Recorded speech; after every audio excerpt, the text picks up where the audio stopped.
Hi guys, this is C Falcon here, and welcome back to Let's Play The Legend of Zelda Twilight Princess. In the last part, we kind of got through all the intro stuff, and today, in this episode, we're gonna buy a slingshot.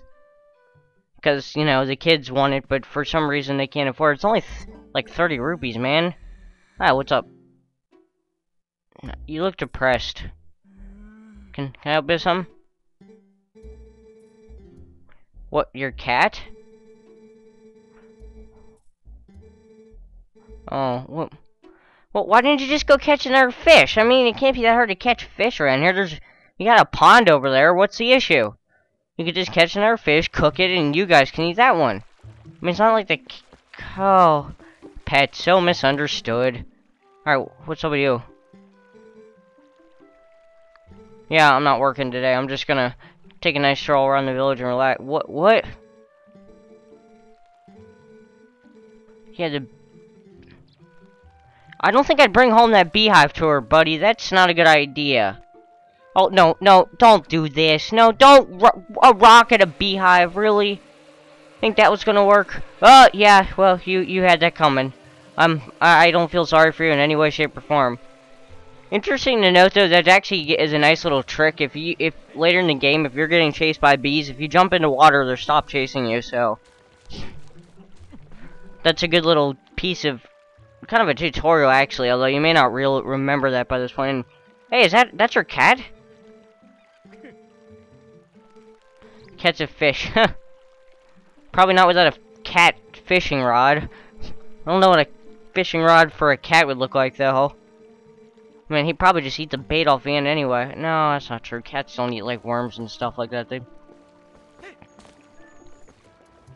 Alright, now, what this guy wants us to... What this guy was talking about, because I was too busy making jokes about the cat, is if you blow on this grass, it plays a nice little tune, which...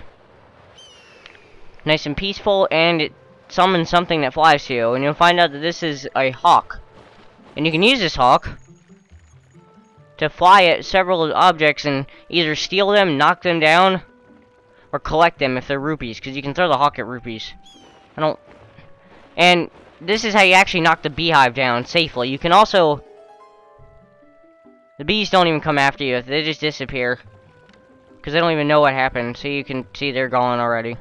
You can also actually climb up the vine and hit the beehive with the bottom of your... Hit the bottom of the beehive with your head to knock it down. But... I decided to show the more practical thing to do.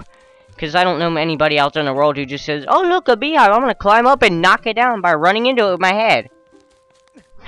He's going to need a lot of ointment for those bee stings that he's going to get from doing that. Those bees going to be angry. They're going to be after his ass. Whoa. No, we don't need to fall off a tree. Especially considering right here on the branches, someone was tree climbing yesterday or something, and looks like they left some rupees behind her. We got a 5 and a 10. Alright, now as I said, you need 30 rupees to buy the slingshot, so I'm already halfway there. And,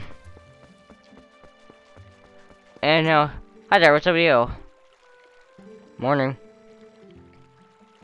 No, I'm not well, I'm kind of looking for him, but what's up? A cradle? How did you lose a cradle by dropping it into the water? Ah, fine. I'll go find it. Oh, there's a guy. He's still floating down there in the water. That's great. But her cradle is like... It's, well, excuse me for someone there. Well, basically what happened to her cradle is it didn't float downstream. Here, and by the way, you can hit start to skip the screen that... Skip the little cutscene that shows the hawk flying in. But her cradle was not stolen by a, it did not fall into the creek. It was actually stolen by this monkey here. And if you fly the hawk over, you can get the cradle and the hawk will bring it back to you. This is what I meant by you can steal items. Or get items. You can use the hawk to bring them back to you. You can use rupees, like I said, but you can also various other things. I mean, you have to try it where the hawk is. Although the hawk doesn't really appear all that often, so... And later in the game, you'll get an item that lets you drag things to you anyway. Actually, you get 2 of them. But one of them's really early. Anyway, she's, grateful, and there's thing is supposed to give to you, and you carry that cradle, come back to me to my house, yeah. Don't have to wait for her to actually get back to the house. You can just run with the cradle back up to the house. It'll ensue a cutscene. And she says, I'll give you this. And she gives you a fishing rod. So this is our first item of the game, and what it does is you can obviously catch fish with it. You need bait to catch some of the, rare fish in the game, but as far as I know, the rarer fish are only in the fishing pond area of the game, which is much later. You don't get to go to that till probably after, I'd say, the 3rd dungeon, maybe. Alright, well, I need more rupees to buy the slingshot, so before we catch the fish, because catching the fish will bring the cat back, which will obviously allow us to buy the slingshot, because she'll be way happier. Let me get up to 30. Well, actually, hold on. I'll just go ahead and do this now. I'm 2 away. It's okay. I'll just go back when I'll come back. I'll get the others. Hey! Oh, excuse me. Hey, cat! Cat! Come on, let's go. He's not gonna fall for that. He won't follow you back to home. He will not move without a fish. Speaking of which, look right here. We got some fish.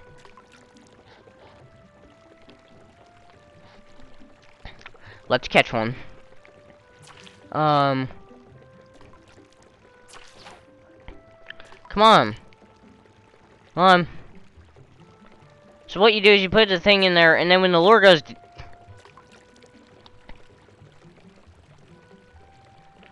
Or when the thing goes down like that, you're supposed to pull it back, and and it'll say fish on, but apparently I'm forgetting the timing, because the game doesn't make any kind of really indication of when you have a fish on there. Excuse me. Excuse me again. So yeah, wait for it to go. Dang it! Come on, man. Like I said, the game really doesn't give you any indication of when you have a fish on there. Until you pull back and it says fish on. That's the first indication you'll have caught something. And like that. There we go. There we go. We got one. Fish on. Now you just pull back with the C stick. Yeah, basically the fishing rod is you equip it with X or Y, and then you use the C stick to throw it and catch it. Now after you catch one, notice how the cat will come running towards you. He can smell your fish. However, the problem is you can't give him this fish. Link automatically keeps it in his fish journal. So what you have to do is you have to catch another fish separate for the cat himself. So we'll do that here. Yeah, see, the thing is, even though you can see when the fishing rod goes down, see, I thought I had a fish on there. And it looked like I did, because there were 2 fish that went swimming right towards the rod. So it's like, how did I not catch one, man? That's not cool. Oh, yo, it's just... Now, whatever. Patience. Use patience and we'll get a fish. Come on. There we go. Fish on. And... You probably...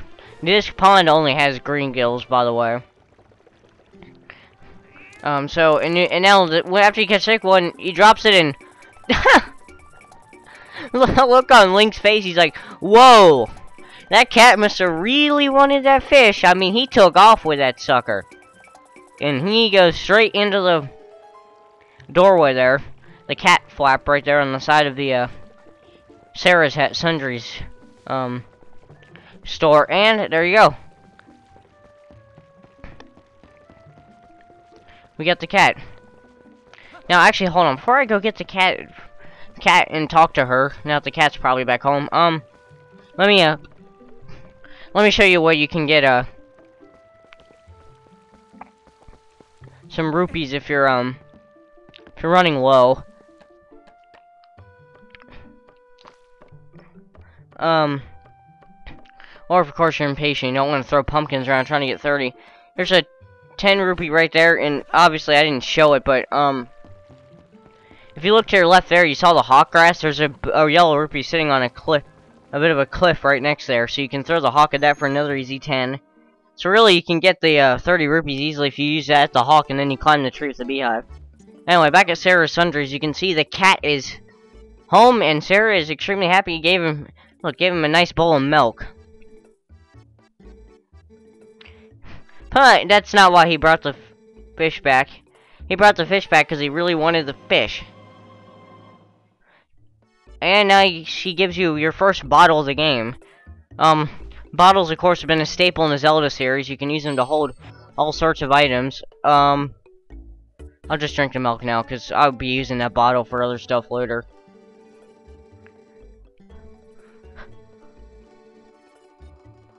Throw the bottle out. No, I'm gonna keep the bottle. You know, you can hold fairies and stuff in it. Anyway, here, now we can buy the slingshot, which was our goal from the start. What are you doing buying a kid's toy? Now, the slingshot, of course, is, you know, it's usually the first weapon you get in Zelda games. In the game, or at least the games that the slingshot is in, it's usually the first item you get. First, I mean, for this game, technically you get the fishing rod first, but the slingshot's the first kind of real weapon you get. And now I guess we'll just head back home. I mean, I got nothing else to do.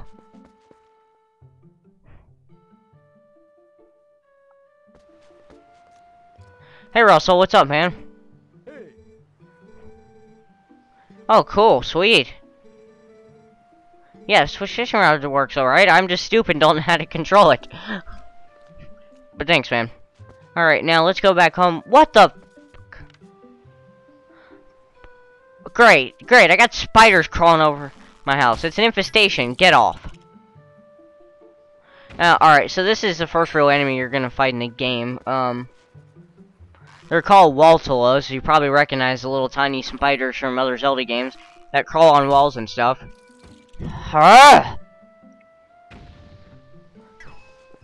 And, you can clearly see that, they crawl on the walls and you can shoot them down just like the other games. In this game, I don't know though if they'll go after you if you climb on the wall next to them, because I've never bothered to try it. Anyway, so now you talk to these kids after you, show them you have the slingshot, and now you get to show them how it works. Because, you know, remember a minute ago they were really excited about the slingshot, and now you show them how it's done. Yeah, and this, and this explains too L targeting. This was a mechanic used in other Zelda games. It was known as Z targeting originally, but in the GameCube games, which of course includes Wind Waker, you L target an enemy to lock onto them and fire away. It makes things a little bit easier to target, although you can see right there sometimes you can't, so you just gotta manually aim the slingshot. And the slingshot works kind of weird. Explain in a second. Yeah, what's up? Yeah, I was expecting him actually to bring me something. I forgot kind of forgot actually. But, climb up to your house now. We got the spider infestation off there. And we can buy ourselves. Not buy ourselves. This is a gift, man. This is a gift. We can get ourselves the lovely wooden sword. Now, the sword's a piece of crap, honestly. But you got a weapon, and it works. So we finally have a sword in this game. Which, obviously, you can assume is